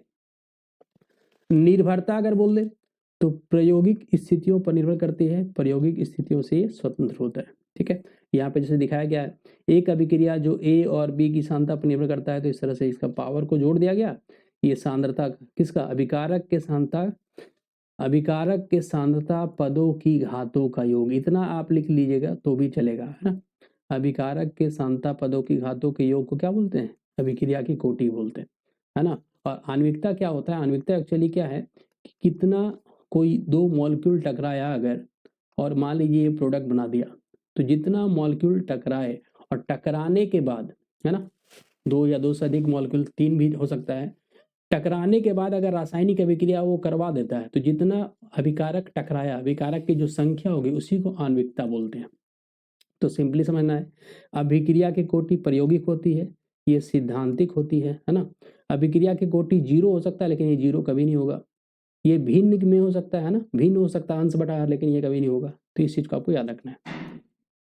नेक्स्ट पे अगर बात करें, किसी पदार्थ की अभिक्रिया की दर निर्भर करती है किस पर, परमाणु के द्रव्यमान पर, समतुल्य द्रव्यमान पर, अणु के द्रव्यमान पर, या सक्रिय मात्रा पर। तो ऑप्शन क्या होगा, सक्रिय मात्रा पर, एक्टिव मास पर, है ना। जैसे क्लास में 40 बच्चे बैठे हैं, लेकिन उस 40 बच्चे में 10-15 बच्चे ही होते हैं जो अच्छे ढंग से पढ़ाई करते हैं, है ना, टीचर्स के बातों को सुनते हैं, बाकी कुछ बच्चे इधर उधर, है ना। तो जो बच्चा एक्टिवली सुन रहा है, उसी तरह से अगर 20 ग्राम का अगर मान लीजिए कोई केमिकल लिए हैं, तो उस 20 ग्राम में जितना भी ग्राम, 10 ग्राम, 12 ग्राम या 5 ग्राम जो भी आपका रिएक्शन में पार्ट किया, उसी को क्या बोलते हैं हम लोग, एक्टिव मास, सक्रिय मात्रा, है ना। तो उसी तरह से चलिए, निम्नलिखित में से कौन प्रथम कोटि की अभिक्रिया नहीं है, ठीक है। तो ये चुनना है कौन सा प्रथम कोटि की अभिक्रिया नहीं होगा। देखिए ध्यान से, CH3 COO CH3, ये बताया था मैंने, मिथाइल एसीटेट, इसको वाटर में जब डिजोल्व किए थे किसके प्रेजेंस में, H+ के प्रेजेंस में, तो एसिटिक एसिड और मिथेनॉल बना था। तो इसको मैंने पहला एग्जाम्पल में बताया था, ये कैसा है, तो ये छदम कोटि का प्रथम है, छदम कोटि का प्रथम, है ना। तो ये प्रथम कोटि तो लगभग हो ही गया, ठीक है, आधा आधा है तो, लेकिन है। ये देखिए ध्यान, CH3 COO C2H5, है ना, इसको बोलते हैं इथाइल एसीटेट, इसका यहाँ पे क्या किया गया है, सोडियम हाइड्रोक्साइड के साथ अभिक्रिया कराया गया है, ये बनाया है सोडियम एसीटेट और साथ साथ अल्कोहल। तो ये होता है सेकेंड ऑर्डर का रिएक्शन, द्वितीय कोटि का अभिक्रिया होता है। इसको याद कर लेना है आपको ना। इसको हम लोग सपोनिफिकेशन रिएक्शन भी बोलते हैं। अगर ये इसका अगर बहुत ज्यादा मात्रा होगा कार्बन का ना, इसको साबुनीकरण, है ना, साबुनीकरण बनाने की विधि भी बोला जाता है ना, साबुन बनाने की विधि भी बोला जाता है। ये हाइड्रोजन परऑक्साइड का और नाइट्रोजन पेंटाऑक्साइड का टूटना विघटन जो होता है, ये दोनों प्रथम कोटि की अभिक्रिया होती है। ठीक है, तो प्रथम कोटि की अभिक्रिया यहाँ पे 3 ठो आपको दिख रहा है। ये छदम वाला हो गया, ये प्रथम कोटि है ना। तो कभी कभी आपसे पूछ सकता है कि प्रथम कोटि अभिक्रिया का उदाहरण दीजिए, तो उदाहरण आपको ये याद कर लेना है। ठीक है, उदाहरण भी याद कर लीजिएगा तो अच्छा रहेगा। चलिए आगे बढ़ते हैं हम लोग। किसी अभिक्रिया का वेग समीकरण दिया हुआ है dx/dt बराबर kh, और h के पावर में कितना 1/2, b के पावर में 1/2 है। तो अभिक्रिया की कोटि क्या होगा? तो अभी मैंने बताया कि अभिक्रिया की कोटि क्या होता है। तो अभिक्रिया की कोटि कैसे निकालते हैं, तो याद रखना है दर समीकरण से, है ना। और उसमें क्या होता है, जैसे ये लिखा हुआ है h के पावर में हाफ और b के पावर में हाफ, तो ये दोनों अभिकारक हो गया। ये दोनों क्या है, अभिकारक है। तो इस अभिकारक के सांद्रता के घातों को योग करना यानी जोड़ देना। तो 1/2 प्लस 1/2, बताइए 1/2 और 1/2 कितना होगा, 2/2 यानी 1 हो जाएगा। चलिए कौन सा हो जाएगा ऑप्शन नंबर डी। ये कब पूछा गया है, बिहार बोर्ड 2024 में। तो इसी तरह के क्वेश्चन उम्मीद करते हैं कि आपके एग्जाम में भी आया ना, बिल्कुल आसान सा जोड़ घटाव वाला। ठीक है, बेस्ट विशेष इसके लिए। चलिए, लेकिन ये भी दिमाग लगाना है ना, जोड़ने ही बच्चा गड़बड़ कर देता है। अभिक्रिया के वेग से आप क्या समझते हैं, अभिक्रिया का वेग किन किन बातों पर निर्भर करता है, इसके बारे में बताना, इसके बारे में व्याख्या करना, एक्सप्लेन करना है ना। रेट ऑफ रिएक्शन किसको बोलते हैं, तो मैंने इसको भी डिफाइन किया था, है ना। इसको भी मैंने बता चुका हूँ, फिर से एक बार आपको थोड़ा समझा देता हूँ, इसे इसका डिफिनेशन मिल जाएगा। रेट ऑफ रिएक्शन यानी अभिक्रिया का जो दर होता है या वेग होता है, वो हम लोग क्या बोलते हैं, सांद्रता में परिवर्तन। किसके सांद्रता में परिवर्तन होगा, अभिकारक और उत्पाद के। किसके सापेक्ष में, समय के सापेक्ष में। ये अगर याद हो गया तो आप डिफिनेशन लिख लीजिएगा। समय के सापेक्ष में सांद्रता में परिवर्तन को क्या बोलते हैं, अभिक्रिया की दर। याद हो गया। समय के सापेक्ष में सांद्रता में जो परिवर्तन होता है उसको क्या बोलेंगे, अभिक्रिया का वेग, अभिक्रिया का दर, है ना। तो इसी चीज को आपको डिफिनेशन में लिखाया गया है। आप इतना छोटा सा भी डिफिनेशन में लिख सकते हैं ना, समय के सापेक्ष सांद्रता में परिवर्तन। सांद्रता में परिवर्तन क्या होता है, तो हम लोग को जैसे मैंने बताया था, अभिकारक का सांद्रता क्या होता है, तो अभिकारक की सांद्रता घटती है ना। और जितना अभिकारक की सांद्रता घटती है उतना ही ज्यादा उत्पाद की सांद्रता बनती है। उत्पाद की सांद्रता क्या होती है, ये बनती है। ठीक है, तो इसी को क्या बोलते हैं हम लोग, अभिक्रिया का वेग बोलते हैं। अभिक्रिया का वेग किन किन बातों पर निर्भर करता है, तो टेम्परेचर पर निर्भर करता है। टेम्परेचर बढ़ाएंगे रेट बढ़ेगा, प्रेशर बढ़ाएंगे रेट बढ़ेगा, है ना। कंसंट्रेशन बढ़ाएंगे रेट बढ़ेगा, तो ये सब कारक है ना। सतह बढ़ा देंगे, सतह का क्षेत्रफल बढ़ाएंगे तो रेट बढ़ेगा, तो ये सब चीजें है। ठीक है, खैर यहाँ पे आपको यहाँ पे आंसर लिखा हुआ है। ठीक है, यह प्रति इकाई समय में अभिकारकों की सांद्रता में परिवर्तन या उत्पादों की सांद्रता में परिवर्तन की दर है।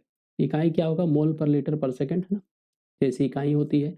लोहे में जंग लगना एक धीमी प्रक्रिया है, जबकि लकड़ी का जलना बहुत तेज अभिक्रिया है। ठीक है, और प्रतिक्रिया के दर को प्रभावित करने वाला कारक क्या क्या है ना, तो ये भी लिखा हुआ है यहाँ पे। वही सांद्रता है, विद्युत चुंबकीय विकिरण है, उत्प्रेरक है, आइसोटॉप, हिलाना, है ना, प्रसार, तापमान, दबाव, ये सब कारक है। तो ये सब कारक कोई भी आप लिख दीजिए, उसको एक्सप्लेन भी कर सकते हैं। ठीक है, चलिए नेक्स्ट क्वेश्चन पे अगर बात करें हम लोग, प्रथम कोटि की अभिक्रिया के लिए अर्ध आयु, है ना। प्रथम कोटि की अभिक्रिया के लिए, प्रथम कोटि की अभिक्रिया का अर्ध आयु समझ में आता है। अर्ध आयु किसको बोलते हैं, पहले पता है सारे बच्चों को। अर्ध आयु जिसका सिंबल होता है T½ या इसको T50% बोलते हैं, है ना। ये अर्ध आयु काल क्या होता है, तो इसको आप यहाँ पे ये लिखने के लिए भी अगर आ जाए तो कैसे लिखेंगे हम लोग, तो ये क्या होता है, वैसा पीरियड या वैसा समय जिस पर अभिकारक, कहाँ का? अभिकारक की सांद्रता अपने प्रारंभिक सांद्रता से आधी हो जाए, प्रारंभिक सांद्रता से क्या हो जाए? आधी हो जाए ना, आधी हो जाए, उसको क्या बोलेंगे हम लोग, है ना, उसको बोलेंगे हम लोग अर्ध आयु काल, है ना। जैसे हम लोग बोलते हैं कि अगर किसी आदमी का या किसी मनुष्य का, है ना, जीवन काल मान लीजिए कि अभी 80 साल हो गया, या अभी तो 60-70 बोल सकते हैं, इसका हाफ लाइफ पीरियड क्या होगा? तो 40 साल। ये हो गया पूर्ण समय काल, है ना, और ये हो गया इसका अर्ध का आयु काल। तो प्रारंभिक, यहाँ तो अंतिम दिख रहा है ना, तो उसी तरह से अंतिम करने के बाद इसका खत्म हो गया। तो वैसा समय जिस पर अभिकारक की सांद्रता अपने प्रारंभिक सांद्रता मतलब मान लीजिए कोई रिएक्शन हो रहा है, रिएक्टेंट है और प्रोडक्ट बनाया, इसका प्रारंभिक सांद्रता मान लीजिए कि 5 मोलर है, अभी रिएक्शन स्टार्ट नहीं हुआ। अब मान लीजिए कि 10 सेकंड पे, कितना सेकंड पे? 10 सेकंड पे ये 5 मोलर से कितना आ गया? 2.5 मोलर पे। तो ये जो है ना, ये 10 सेकंड का जो समय है, इसी, है ना, ये 5 से कितना पहुंच गया? 2.5 पे हमने आधा पे पहुंच गया, तो ये 10 सेकंड ही क्या हो जाएगा? इसका अर्धायु काल। तो इसका फॉर्मूला आपको याद होगा, तभी इस क्वेश्चन का आंसर बन सकता है ना। अर्ध आयु काल फर्स्ट ऑर्डर के लिए, प्रथम कोटि के लिए क्या होता है? तो 0.693/k। ये फॉर्मूला सारे बच्चे को याद करना है। इसका भी मैंने एक फॉर्मूला लिखा था, वो भी याद कर लेना है, फिर से लिख दे रहा हूँ, याद कर लीजिए यहाँ तुरंत। k बराबर 2.003 लॉग यहाँ प्रारंभिक सांद्रता और यहाँ पे सांद्रता या टी समय पे, है ना, टी समय पे, यानी जिस समय पर बोला जाए। तो ये दोनों फॉर्मूला आपको जरूर याद रखना है। अब देखिए यहाँ पे क्वेश्चन क्या बोला? प्रथम कोटि के अभिक्रिया के लिए अर्ध आयु, है ना, यानी ये वाला टी हाफ, टी 50%, ये वेग स्थिरांक पर निर्भर नहीं करता। यहाँ देखिए वेग स्थिरांक तो है, इसी को ना वेग स्थिरांक या दर स्थिरांक बोलते हैं। प्रारंभिक सांद्रण, यहाँ खाद्रण लिखा गया है, ये है सांद्रण, है ना, सांद्रण पर निर्भर नहीं करता। हाँ, प्रारंभिक देखिए यहाँ सांद्रता कहीं नहीं है ना, कहीं पे R0 या R नहीं है, तो सांद्रण पर या सांद्रता पर निर्भर नहीं करता, ये तो सही है। प्रारंभिक सांद्रण पर निर्भर करता नहीं, इनमें से सभी गलत है ना, तो ऑप्शन क्या हो जाएगा इसका? बी। ये कब पूछा गया है? देखिए 2023 में पूछा गया क्वेश्चन, ठीक है, 2023 का क्वेश्चन है। नेक्स्ट क्वेश्चन पर अगर बात करें कि रासायनिक अभिक्रिया 2A+B, ये यहाँ पे एरो छूट के लग रहा है, ये C के दर को निम्नलिखित में से किसके द्वारा निरूपित किया जा सकता है? माने एक रासायनिक अभिक्रिया है जिसमें 2 मोल A का 1 मोल B के साथ क्या बना रहा है? C बना रहा है, ठीक है। तो इसका रेट ऑफ रिएक्शन जो मैंने सिखाया था ना, इसमें क्या होगा? जो भी आपका यहाँ पे मोल्स रहता है, जिसको स्टोइकियोमेट्रिक कोएफिशिएंट बोलते हैं, गुणांक बोलते हैं, है ना, तो इसको क्या करना है आपको? इस तरह से लिखना है, जो भी रहेगा, 2 रहेगा तो 1/2, 3 रहेगा तो 1/3, और यहाँ माइनस साइन, है ना, और यहाँ पे क्या करेंगे? dA/dt। प्रोडक्ट के लिए सॉरी, ये भी तो रिएक्टेंट ही है ना, तो इसके लिए भी वही करेंगे हम लोग, माइनस साइन ही देंगे, dB/dt। ये लिखने आना चाहिए, है ना। और ये इसके ये क्या है? ये आपका उत्पाद है, उत्पाद के लिए क्या साइन होता है? Plus dC/dt। मैंने बताया था इससे पहले भी कि अभिकारक की सांद्रता घटती है, इसीलिए साइन क्या होता है? माइनस। और उत्पाद चूंकि बनता है, प्रोडक्ट बनता है, इसीलिए साइन क्या होता है? प्लस। तो ये ध्यान देना है। अब देख लेना इसमें आंसर कौन सा होगा। यहाँ देखिए, यहाँ ये प्लस में दिया है लग रहा है, तो ये तो गलत हो जाएगा। देखिए यहाँ माइनस में दिया है, ये सही हो जाएगा, है ना, ये प्लस में दिया, ये भी सही हो जाएगा। अच्छा लग रहा है यहाँ माइनस छूटा है, तो इसमें क्या हो जाएगा? ऑप्शन इनमें से सभी हो जाएगा, ठीक है, अगर माइनस होगा तब, नहीं तो ये इसका 2 आंसर हो जाएगा। तो हमको लग रहा है यहाँ माइनस छूटा हुआ था, ठीक है, तो आंसर क्या हो जाएगा? ऑप्शन नंबर डी, है ना, ऑप्शन नंबर डी। तो इस तरह से आपको लिखने आना चाहिए। स्टोइकियोमेट्रिक कोएफिशिएंट को याद रखना है, 1 कर देना है, ठीक है। और अगर मान लीजिए ये 1/2 ही रहता तब, तो 1/1/2 मतलब ये 2 हो जाता है, ऊपर चला जाता है ना। चलिए नेक्स्ट क्वेश्चन पे अगर बात करें, एक रासायनिक अभिक्रिया की वेग समीकरण को निम्नलिखित रूप से निरूपित किया जाता है ना। वो वेग बराबर दिया है, यदि ए के सांद्रण को स्थिर रखकर बी का सांद्रण 3 गुना कर दिया जाए तो वेग क्या होगा? तो यहाँ पे आपको वेग जो है, रेट लो दिया है, दर समीकरण दिया हुआ है, आर बराबर दिया हुआ है के ए और बी के पावर में 2, इसको आप इक्वेशन 1 मान लीजिए। अब क्वेश्चन के अनुसार देखिए, अकॉर्डिंग टू क्वेश्चन क्या बोला रहा है। क्वेश्चन बोल रहा है यदि ए के सांद्रण को, है ना, यदि ए के सांद्रण को स्थिर रखा जाए, मतलब इसमें कोई चेंज नहीं कर रहे हैं, है ना, तो आर बराबर फिर वैसे लिखेंगे ए को ही रहने देंगे, बी का सांद्रण 3 गुना कर दिया जाए, है ना, जैसे 1 मोलर होगा तो कितना मोलर, 3 मोलर हो जाएगा। तो यहाँ से मान लीजिए बी है तो 3 भी हो जाएगा, है ना। तो वेग क्या होगा, तो अब क्या आएगा, इसको इक्वेशन 2 सॉल्व कर लीजिए, है ना।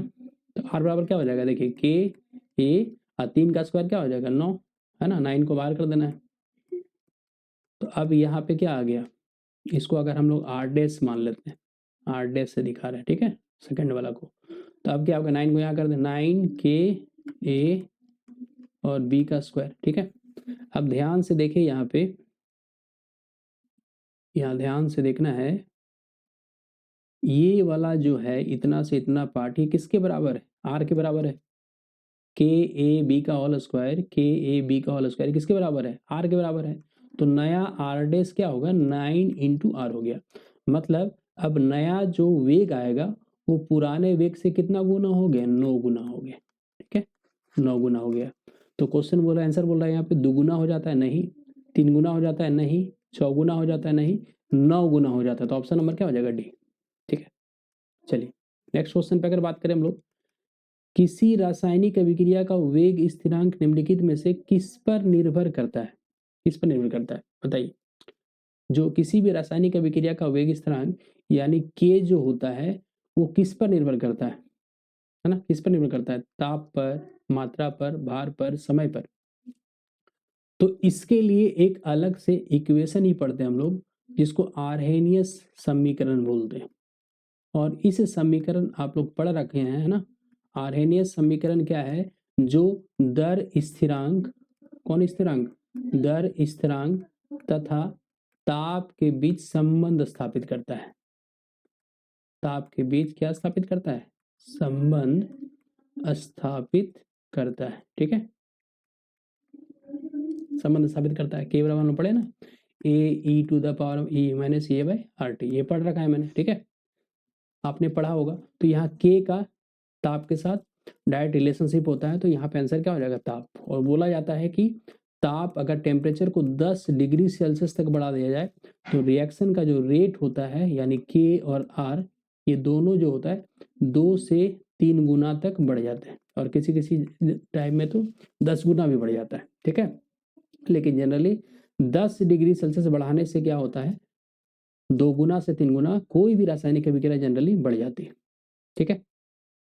चलिए नेक्स्ट पे अगर बात करें हम लोग, अभिक्रिया के वेग पर ताप का किस प्रकार प्रभाव पड़ता है, आर्हेनियस समीकरण क्या है जो अभी मैंने समझाया। तो वही चीज यहाँ पे लिखा हुआ है ना, वही चीज यहाँ पे लिखा है कि ताप क्या करता है। तो तापमान बढ़ने से रासायनिक अभिक्रिया की दर सामान्यतः बढ़ जाती है। क्यों बढ़ जाती है, उसके पीछे कहानी है, क्योंकि अणु तेजी से गति करते हैं, है ना, अणु का स्पीड बढ़ जाएगा, अधिक बार और ज्यादा ऊर्जा के साथ ये टकराते हैं, जिसको प्रभावी टक्कर कहते हैं। और इसी टक्कर के द्वारा क्या होता है, रासायनिक अभिक्रिया होता है या उत्पाद का निर्माण होता है, जिससे क्या बनती है, सक्रियण ऊर्जा पार करने की संभावना बढ़ जाती है। वही तापमान घटने से दर कम हो जाती है, जैसे खाना पकाने में तेज आंच से खाना जल्दी पकता है, और वैसे ही ज्यादा तापमान रासायनिक क्रियाओं को तेज करता है ना। सिंपली समझना, टेम्परेचर बढ़ेगा तो रिएक्शन का रेट, है ना, रासायनिक अभिक्रिया का दर क्या हो जाएगा, बढ़ जाएगा। उसी को यहाँ पे आरएनएस समीकरण द्वारा दिखाया गया है, के बराबर, है ना, ये फॉर्मूला याद रखना है, ए ई माइनस यहाँ पे ई ए बटा आर टी। इसी ई ए को बोलते हैं हम लोग सक्रियण ऊर्जा, है ना, एक्टिवेशन एनर्जी, ठीक है। और ए क्या है, ए शामिल रसायनों पर निर्भर करता है ना, स्थिरांक है ना, आर्हेनियस स्थिरांक भी बोलते हैं इसको। आर क्या है, सार्वभौमिक गैस स्थिरांक है। टी क्या है, तापमान है। इस तरह से अभिक्रिया के वेग से क्या समझते हैं, इस क्वेश्चन को डील कर चुके हैं हम लोग, है ना, इस क्वेश्चन को डील कर चुके हैं, इस क्वेश्चन के बारे में डील कर चुके हैं हम लोग कि अभिक्रिया का वेग से क्या होते हैं, आर बताया गया था ना, सांद्रता में परिवर्तन, है ना, सांद्रता में परिवर्तन किसके सापेक्ष में, समय के सापेक्ष में। अभिक्रिया का वेग किन किन बातों पर निर्भर करता है, तो तापमान पे, दाब में, है ना, दाब पे, सांद्रता पर, उत्प्रेरक पर, इस तरह से।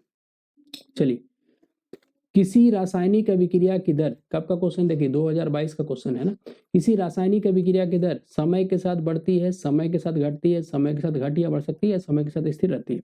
तो किसी भी रासायनिक अभिक्रिया का जो दर होता है वो समय के साथ बढ़ती नहीं है, घटती है, क्योंकि सांद्रता क्या होता है, घटते चला जाता है। ऑप्शन क्या हो जाएगा, ऑप्शन नंबर बी। चलिए नेक्स्ट क्वेश्चन में अगर बात करें हम लोग, निम्नलिखित में से कौन प्रथम कोटि की अभिक्रिया नहीं है, ये भी 2022 में आया हुआ है ना, ये भी क्वेश्चन 2022 में आया हुआ है, और ये क्वेश्चन को डील कर चुके हम लोग, है ना। कौन सा प्रथम कोटि की अभिक्रिया नहीं, देखिए रिपीटेड है, ये हम लोग पीछे भी डिस्कस कर चुके हैं ना। ये वाला, ये कौन सा अभिक्रिया है, बोले तो सेकेंड ऑर्डर ना, द्वितीय कोटि का, है ना, CH3COO C2H5NOH, है ना। बेस के साथ जो अभिक्रिया होता है, साबुन बनाने का जो विधि में बताए थे हम, तो यहाँ पे ईस्टर का जब कभी भी हम लोग क्षार के साथ अभिक्रिया करते हैं तो ये अभिक्रिया कौन सा होता है, द्वितीय कोटि का अभिक्रिया। अभिक्रिया का औसत और तात्क्षणिक वेग क्या होता है, औसत नाम से पता चलता है, दो अगर लार्ज इंटरवल के बीच में अगर हम लोग अभिक्रिया का दर निकाल रहे हैं तो उसको औसत बोलेंगे, और किसी भी पार्टिकुलर क्षण कि बताइए अभी क्या हम लोग पढ़ रहे हैं, है ना, तो वो तात्क्षणिक इंस्टेंट हो गया, और हम लोग अभी से आधा घंटे से पहले, आधे घंटे से और अभी तक क्या पढ़े वो क्या हो जाएगा, औसत हो जाएगा। तो उसी तरह से परिभाषा, अभिकारकों या उत्पादों की सांद्रता में परिवर्तन को, उस परिवर्तन को होने में लगे समय से भाग देने पर जो प्राप्त मान होता है उसको क्या बोलेंगे, औसत दर बोलते हैं, आर एवरेज बोलते हैं ना, आर एवरेज बोलते हैं। वही चीज यहाँ लिखा हुआ है, रिएक्टेंट और प्रोडक्ट, ये परिवर्तन का साइन सिंबल दिया हुआ है ना। रिएक्टेंट के लिए देखिए यही साइन दिया है माइनस में, और प्रोडक्ट के लिए क्या दिया है, प्लस में।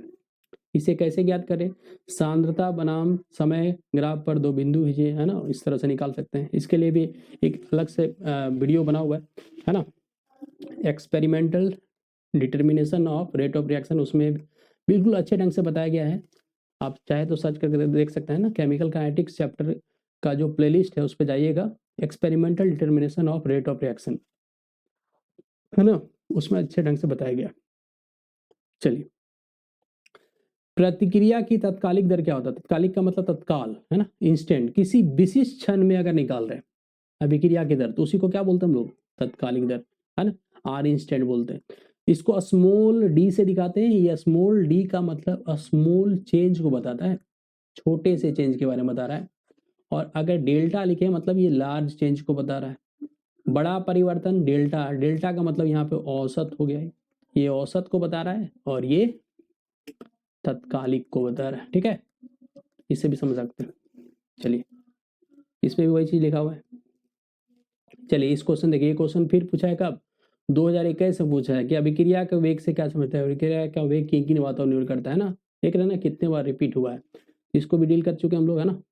चलिए, एक शून्य कोटि की अभिक्रिया A+B से बना C के लिए कैसे लिखेंगे हम लोग, है ना। तो शून्य कोटि का अभिक्रिया है कहने का मतलब यहाँ दर बराबर क्या लिखेंगे, आर के, ए के पावर में क्या कर देंगे 0, और बी के पावर में भी क्या कर देंगे 0, जितना यहाँ सी रहता सी के पावर में 0 कर देता है ना। शून्य कोटि कहने का मतलब ये होता है कि उसका पावर में यानी घात में क्या होना करना है, 0 करना है, ठीक है, घात में क्या कर देंगे 0 कर देंगे, ठीक है, याद रखना इस चीज को। ये दोनों को जोड़ने से 0 + 0 0 आएगा तो 0 हो गया, यहाँ पे 1 + 0 ये फर्स्ट ऑर्डर हो जाएगा, ये तो गलत हो जाएगा ना, यहाँ 0 + 1 ये भी फर्स्ट हो जाएगा, तो ऑप्शन नंबर क्या हो जाएगा, ऑप्शन नंबर ए, ठीक है, ऑप्शन नंबर ए। किस कोटि की अभिक्रिया के लिए वेग तथा वेग स्थिरांक की इकाई समान होती है, तो इसको याद रखना है, शून्य कोटि की अभिक्रिया के लिए, इसको भी मैंने डिस्कस किया, ये कब पूछा गया है 2021 में, 2021 में, जैसे मोल पर लीटर, है ना, 1 - n, यहाँ पे पर सेकंड या टाइम इनवर्स जो रखना है आपको, अगर यहाँ n का वैल्यू 0 रख दे तो वही चीज होगा ना, है ना, वही चीज होगा, मोल पर लीटर पर सेकंड। ये किसका यूनिट है बाबू, तो ये रेट का भी यूनिट है, रेट का डेफिनेशन क्या बोले हम, कंसंट्रेशन यानी सांद्रता में परिवर्तन बाय समय, ठीक है, तो सांद्रता का यूनिट क्या होता है, मोल पर लीटर, और समय का क्या होता है, सेकंड होता है ना। तो देखिए रेट का और यहाँ के का वैल्यू दोनों का सेम हो गया, है ना, के के लिए स्पेशली इसे बता चुके हैं, ये फॉर्मूला याद रखना है, 1 - n सेकंड इनवर्स या टाइम इनवर्स, टाइम इनवर्स या, ठीक है, इसको याद रखना है। अभिकारक अणुओं को उत्पाद में परिवर्तित होने के लिए आवश्यक न्यूनतम ऊर्जा होती है, गतिज ऊर्जा होती है, स्थितिज ऊर्जा होती है या सक्रिय ऊर्जा होती है।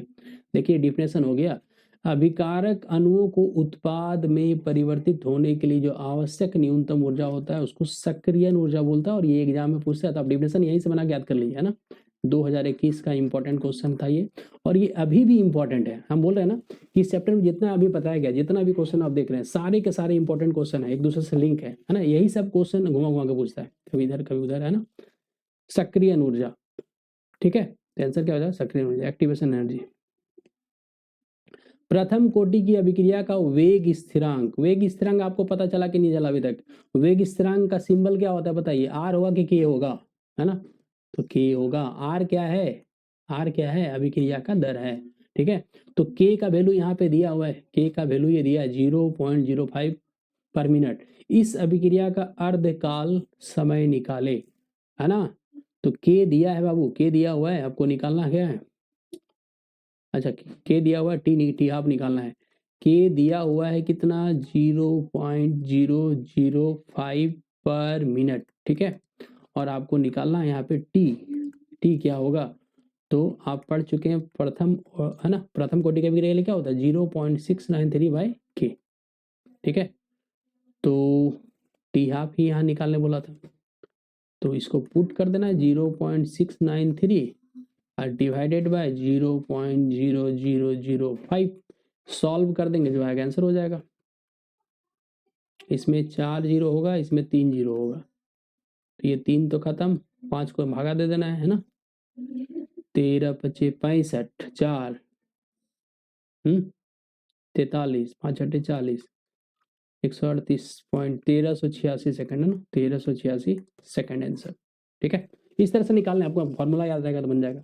तो ये फॉर्मूला जरूर याद करके जाना है ना, ये फॉर्मूला जरूर याद करके जाना है। चलिए, प्रथम कोटि की अभिक्रिया के लिए गति स्थिरांक का व्यंजक प्राप्त करें, ये व्यंजक ज्ञात करें। ये क्वेश्चन कब आया है, ये क्वेश्चन आया है 2021 में। तो इस तरह के क्वेश्चन कैसे बनाते हैं, देखिए ध्यान से समझते हैं, ठीक है। कैसे बनाएंगे, तो जैसे मान लिया जाए कि एक अभिकारक है जिसका नाम है आर, वो बना रहा है पी, ठीक है। आर से बन रहा है पी, तो इसके लिए दर स्थिरांक कैसे लिखेंगे, प्रथम कोटि के लिए के आर के पावर में यहाँ पे 1 कर देना है, ठीक है। और इसी आर को हम लोग क्या लिखते हैं, minus D R by D T लिखते हैं, बराबर क्या हो जाएगा, के आर, ठीक है।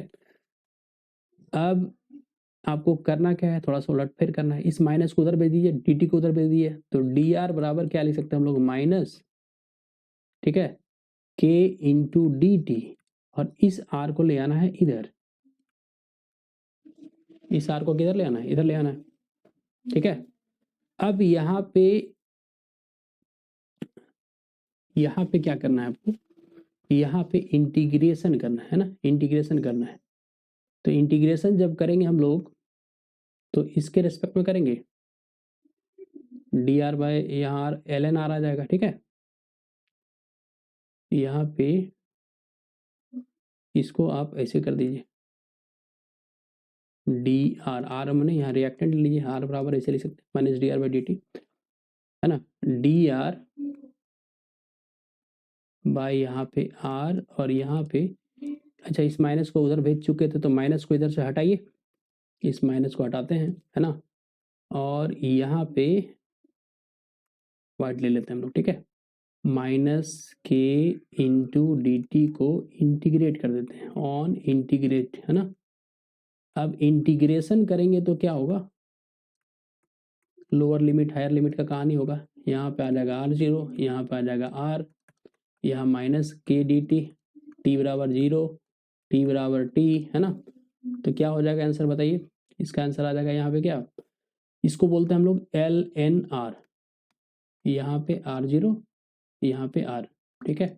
उसी तरह से इधर आ जाएगा के टी, इसी को सॉल्व कर देना है, L N R minus L N R zero बराबर माइनस के टी, ठीक है। और इसी को अगर हम लोग आगे पीछे कर दे, इस माइनस को हटाएं, तो इस माइनस को हटाना है तो इसको आगे पीछे कर सकते हैं, देखिए माइनस कॉमन ले लेंगे तो L N R zero minus L N R बराबर के टी, इस माइनस को मैंने हटा दिया, है ना। यहाँ पे जो माइनस था इस माइनस को मैंने कॉमन ले लिया तो ये इधर आ गया और ये इधर आ गया, ठीक है, इतना तो पता होगा। अब इसको हम लोग क्या ले सकते हैं, देखिए ध्यान से,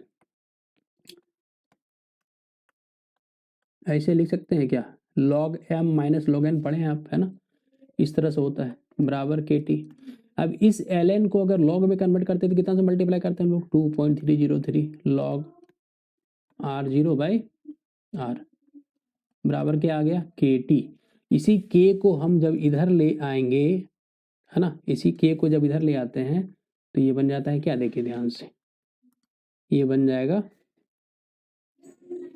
एक मिनट, इसी k को जब इधर ले आएंगे तो यहाँ k आ जाता है ना, तो एक फॉर्मूला बन गया, k को ले आए या t को लेके आए तो t बराबर 2.303 बाई k log r0 या r, या फिर इसी को आप k बराबर भी लिखते हैं हम लोग 2.303 by t log r0 upon r। तो ये आपका मैथमेटिकल फॉर्म हो गया, यही चीज बोला गति स्थिरांक का व्यंजक प्राप्त किए, ठीक है। तो ये हो गया गति स्थिरांक, k बराबर ही निकालना बोला था। दर स्थिरांक अगर t भी बोलेगा तो ऐसे निकलेगा, समय के निकालने के लिए तो ऐसे निकलेगा, ठीक है। तो ये पूरा डेरिवेशन हो गया आपको, ठीक है, ये पूरा डेरिवेशन हो गया। हालांकि अभी डेरिवेशन नहीं पूछ रहा है, 2021 में पूछा था, तो इस तरह से आपको निकालना है। तो ये मैथमेटिकल फॉर्म है, हालांकि बहुत इंपॉर्टेंट है, इसको जरूर याद रखना है कम से कम, है ना। चलिए नेक्स्ट क्वेश्चन पर अगर चले हम लोग, तो अभिक्रिया की कोटि से क्या समझते हैं ना, तो इसको तो डिस्कस बहुत बार कर दिया गया है, ठीक है। नेक्स्ट क्वेश्चन पर अगर बात करें हम लोग, देखिए ध्यान से,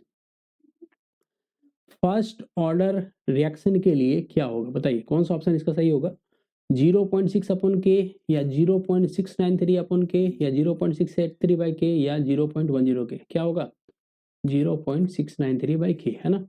टी हाफ बराबर याद रखना है 0.693 बाई के, कौन सा ऑर्डर के लिए, प्रथम कोटि की अभिक्रिया। प्रथम कोटि की अभिक्रिया के लिए अर्ध आयुकाल पूछ रहा था, कब पूछा है, 2016 में आया वो क्वेश्चन। अब बोला है कि द्रव्यमान क्रिया का नियम क्या होता है ना, लॉ ऑफ मास एक्शन क्या होता है, हालांकि इसको आपको 11 में पढ़ना था, है ना। तो ये क्या बोलता है, देखिए ध्यान से, द्रव्यमान क्रिया का नियम कहता है कि किसी भी रासायनिक अभिक्रिया की जो दर होगा, यानी रेट होगा, अभिक्रिया का जो वेग होगा, वो अभिकारकों के सक्रिय द्रव्यमानों के गुणनफल के क्या होता है, समानुपाती होता है ना। जैसे मान लीजिए कोई रासायनिक अभिक्रिया है, A प्लस बी से मान लीजिए वो बनाया क्या, प्रोडक्ट बनाया, उत्पाद बनाया, तो रेट क्या होगा, यहाँ पे रेट बोल रहा है कि अभिक्रिया का जो दर है, अभिक्रिया का जो चाल होगा, अभिक्रिया का जो स्पीड होगा, वो किसके समानुपाती होगा, अभिकारक के सांद्रता का, है ना। तो सांद्रता का सिंबल होता है ये स्क्वायर ब्रैकेट, है ना, बड़ा ब्रैकेट, ए और बी। अगर मान लीजिए यहाँ पे 1 मोल 2 मोल या ए मोल है, यहाँ पे बी मोल है, तो ये ए और बी छोटा वाला जो है, या अल्फा बीटा भी आप लिख सकते हैं, यहाँ अल्फा यहाँ बीटा है, तो अल्फा बीटा या ए और बी ये इसके पावर पे चला जाता है। यही बोला है दर द्रव्यमान क्रिया का नियम, है ना। जहां प्रत्येक, वही बोल रहा है, जहां प्रत्येक अभिकारक की घात उसके स्टोइकियोमेट्रिक गुणांक, जो ये ए और बी या अल्फा या बीटा जो भी बोले आप, है ना, अल्फा और बीटा बोल रहे तो अल्फा बीटा बोल देंगे, उसके स्टोइकियोमेट्रिक गुणांक के क्या होती है, बराबर होती है। यह नियम किसने दिया था, गुल्डबर्ग और वागे नाम के वैज्ञानिक ने दिया था, है ना। और रासायनिक संतुलन को समझाने का ये क्या है, एक आधार है ना।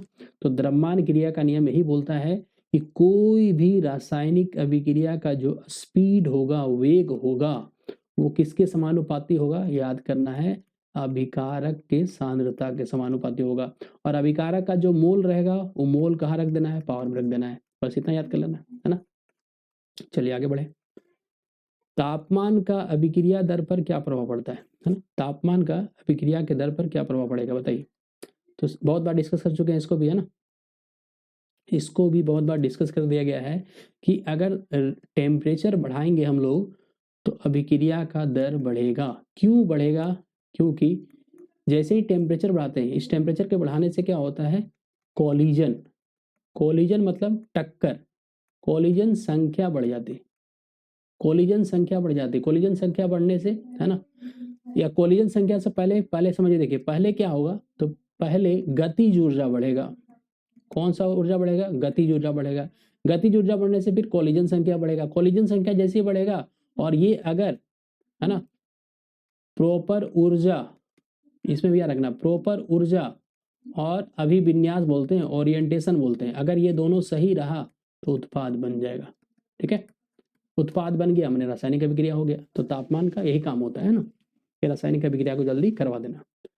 चलिए, तो उसी चीज को यहाँ पे लिखा हुआ है, आप चाहे तो इसको यहाँ से मैं डिलीट कर देता हूँ, उसके बाद उसी चीज को आप वहाँ पे लिख सकते हैं। ठीक है, वही चीज यहाँ पे लिखाया गया, एक्टिवेशन एनर्जी बढ़ा देता है। ठीक है, तापमान बढ़ने से रासायनिक अभिक्रिया की दर सामान्यतः बढ़ जाती है, क्योंकि अणु तेजी से गति करने लगते हैं, अधिक बार ज्यादा ऊर्जा के साथ टकराते हैं, वही टकराते में कॉलिजन हुआ, जिससे सक्रियण ऊर्जा पार करने की संभावना बढ़ जाती है। वही वाला जो बताया गया था ना, इतना दूर उसके पास एनर्जी है, लेकिन ई वाला लाइन इतना ऊर्जा जो बच गया था, ये ऊर्जा मिल जाता है टेम्परेचर को बढ़ाने से। ठीक है, जैसे खाना पकाने में वही वाला चीज है। ठीक है, चलिए, टक्कर आवृत्ति क्या होता है, कोलिजन फ्रीक्वेंसी क्या होता है, ये भी क्वेश्चन बहुत बार पूछा है सीबीएसई वगैरह में। तो देखिए, टक्कर आवृत्ति किसको बोलते हैं, तो हिंदी में टक्कर आवृत्ति या संघट्ट आवृत्ति बोलते हैं, इंग्लिश में इसको कोलिजन फ्रीक्वेंसी बोलते हैं, जिसका मतलब है किसी निश्चित समय और आयतन में अभिकारक अणुओं के बीच होने वाली टक्करों की औसत संख्या, जो रासायनिक अभिक्रिया की दर निर्धारित करने में महत्वपूर्ण होती है और तापमान बढ़ने पर बढ़ती है। ठीक है, टक्कर आवृत्ति इसी को बोलते हैं, या सिंपली अगर इसको ऐसे समझे, ये क्या है टक्कर आवृत्ति, तो ये समझिए एक कोलिजन की संख्या होती है, टकराहट की संख्या होती है, द नंबर ऑफ कोलिजन पर second, the number of collision पर सेकेंड, है ना। कोलिजन जो हो रहा है, टकराहट जो हो रहा है, टकराहट पर सेकेंड, एक सेकेंड में कितना, per unit volume, per unit volume मतलब प्रति इकाई आयतन, पर यूनिट वॉल्यूम मतलब जैसे एक, मान लीजिए 1 ml वॉल्यूम है, और एक सेकेंड में जितना भी 2 मॉलिक्यूल टकराएगा, उसी को 1 मॉलिक्यूल, 2 मॉलिक्यूल या 4 मॉलिक्यूल, 5 मॉलिक्यूल, जितना भी मॉलिक्यूल टकराएगा, 10 मॉलिक्यूल टकराया तो 10 कोलिजन संख्या हो गया, 10 टक्कर आवृत्ति हो गया, 12 टकराया 12 कोलिजन आवृत्ति, है ना। 1 लीटर या 1 ml या 1 लीटर, यूनिट वॉल्यूम बोलते हैं हम लोग, है ना। 1 लीटर या 1 ml में 1 सेकेंड में जितना भी कोलिजन होगा, उस कोलिजन की संख्या को ही क्या बोलते हैं, टक्कर आवृत्ति बोलते हैं। ठीक है, अब दहलीज ऊर्जा किसे कहते हैं, है ना, जिसको इंग्लिश में क्या बोलते हैं बाबू, थ्रेशोल्ड एनर्जी।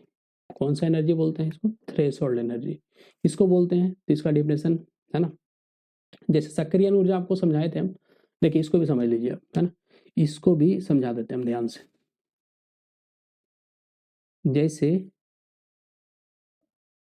अभी बताए थे, इधर मान लीजिए, इधर कंसंट्रेशन है ना, सांद्रता है, और इधर मान लीजिए कोई रिएक्शन का कोऑर्डिनेट है।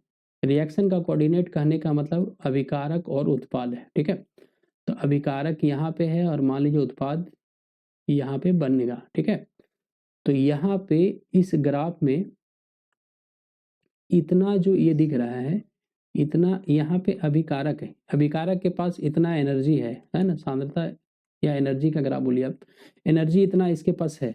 और अगर इतना, है ना, जैसे मान लीजिए यहाँ से यहाँ तक ये 50 किलो जूल है, और यहाँ ये मान लीजिए 100 है, यहाँ 50 है, यहाँ 25 है, यहाँ 0 है, यहाँ 75 है, यहाँ 100 है।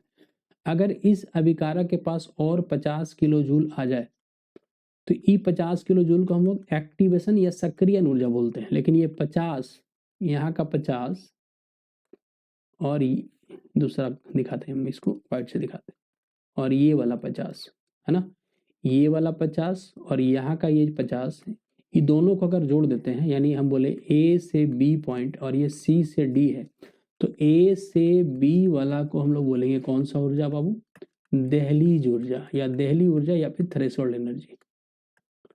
थ्रेशोल्ड एनर्जी, थ्रेशोल्ड एनर्जी क्या है, तो कोई भी अभिकारक के लिए जितनी ऊर्जा की आवश्यकता होती है किस चीज को बनाने के लिए, प्रोडक्ट को बनाने के लिए, या फिर यहाँ पे एक मध्यवर्ती उत्पाद ही बनता है। कौन सा उत्पाद, इंटरमीडिएट कंपाउंड, या मध्यवर्ती उत्पाद, मध्यवर्ती उत्पाद नहीं बोलेंगे, मध्यवर्ती यौगिक बनता है, इंटरमीडिएट कंपाउंड इंग्लिश में बोलते हैं इसको, या ट्रांजिशन स्टेट भी बोलते हैं, ट्रांजिशन स्टेट, जो बहुत कम समय के लिए बनेगा।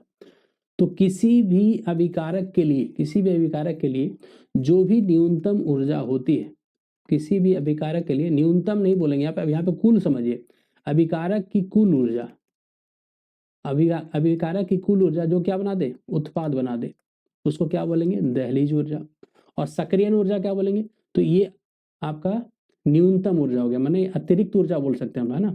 जैसे दहलीज ऊर्जा यहाँ कितना हो गया 100, है ना, 100 किलो जूल मान के चलिए, और सक्रियण ऊर्जा कितना हो गया 50 किलो जूल हो गया, है ना, क्योंकि यहाँ पे ऑलरेडी इसके पास 50 किलो जूल यहाँ से यहाँ तक तो इसके पास ऊर्जा है ही है, यहाँ पे है वो, लेकिन और 50 अगर मिलेगा तो ये इस लाइन को क्रॉस करेगा और यहाँ पे ये उत्पाद बना देगा, ठीक है। तो दहलीज ऊर्जा हो गई कुल ऊर्जा, और सक्रियण ऊर्जा जो हो गया वो हो गया अतिरिक्त ऊर्जा। तो इसी चीज को यहाँ पे डिफिनेशन लिखाया गया है ना, इसका डिफिनेशन यहाँ पे दे दिया गया है। दहलीज ऊर्जा क्या है, वह न्यूनतम ऊर्जा जो किसी रासायनिक अभिक्रिया के होने के लिए अभिकारक अणुओं के पास होनी चाहिए ताकि वे सफलतापूर्वक टकरा उत्पाद में बदल सके। यह सक्रियण ऊर्जा और अभिकारकों की औसत ऊर्जा का योग होता है, देखिए जोड़ है ना, दोनों का जोड़ है, जिससे वह अभिक्रिया की बाधा को पार कर सके, ठीक है। तो ये दहलीज ऊर्जा हो गया। सक्रियण ऊर्जा भी मैंने यहाँ समझा दिया, सक्रियण ऊर्जा वही वाला है ना। सक्रियण ऊर्जा क्या है, तो सक्रियण ऊर्जा बोलेंगे वह न्यूनतम ऊर्जा की मात्रा जो किसी रासायनिक अभिक्रिया को शुरू करने और उसे उत्पादों में बदलने के लिए अभिकारक अणुओं को आवश्यक रूप से ग्रहण करनी पड़ती है ताकि वह ऊर्जा अवरोध को यानी बैरियर को पार कर सके और प्रभावी टक्कर कर सके और उत्पाद का निर्माण कर सके। इसी को हम लोग क्या बोलते हैं, ऊर्जा बाधा बोलते हैं, ठीक है। तो ये वाला हो गया, यहाँ से ये जो ग्राफ है, सॉरी इसको फिर से बना देते हैं हम, फिर से एक बार समझ लीजिए। इस तरह का अगर कोई ग्राफ है ना, यहाँ पे कौन है अभिकारक, यहाँ पे कौन है उत्पाद, ठीक है। तो ये वाला जो ये लाइन है, ये जो ऊर्जा लगेगा उसको बोलेंगे हम लोग सक्रियण ऊर्जा, एक्टिवेशन एनर्जी, इसका सिंबल क्या है ये। और एक थ्रेशोल्ड एनर्जी होता है जो क्या हो गया यहाँ से लेके यहाँ तक, इसको कौन सा ऊर्जा बोलेंगे, तो दहलीज ऊर्जा या थ्रेशोल्ड एनर्जी, थ्रेशोल्ड ऊर्जा, ठीक है। तो यही कहानी है सक्रियण ऊर्जा और दहलीज ऊर्जा का। चलिए आगे बढ़े, आगे अब नहीं, बस लग रहा है इतना ही क्वेश्चन है ना चलिए बहुत सारा क्वेश्चन हम लोग कर लिए, है ना। तो सारे बच्चे को, जो बच्चे इस वीडियो को देख रहे हैं उनको बहुत बहुत धन्यवाद, और अंत तक देखे उनको बहुत बहुत धन्यवाद।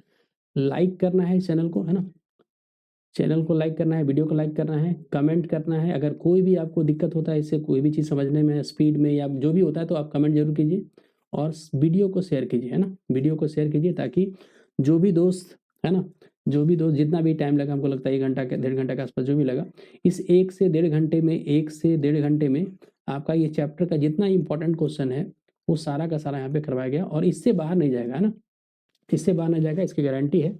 और जो भी व्यूअर्स इस चैनल पे नए हैं, है ना, इस चैनल पे नए हैं तो इसको क्या करना है, सब्सक्राइब करना है, ठीक है। तो आज के लिए बस इतना ही, नेक्स्ट वीडियो में हम लोग मिलेंगे सरफेस केमिस्ट्री के लिए, है ना, सरफेस केमिस्ट्री का वीडियो लेकर आएंगे। इससे पहले ऑलरेडी 4 वीडियो बन चुका है ना, 4 वीडियो बन चुका है ना, जिसमें एक में टॉप 25 क्वेश्चन पूरे चैप्टर का बात किया गया है। इसके अलावा ठोस अवस्था चैप्टर का, है ना, विलयन का और विद्युत रसायन, ये 3 चैप्टर का ऑलरेडी बन गया है वीडियो, है ना, जिसमें MCQ प्लस PYQ इसी तरह के क्वेश्चंस बात किए गए हैं, जिससे बाहर क्वेश्चन नहीं जाएंगे, है ना। तो आज के लिए बस इतना, है ना। Thank you, thanks for watching, have a good day, good night.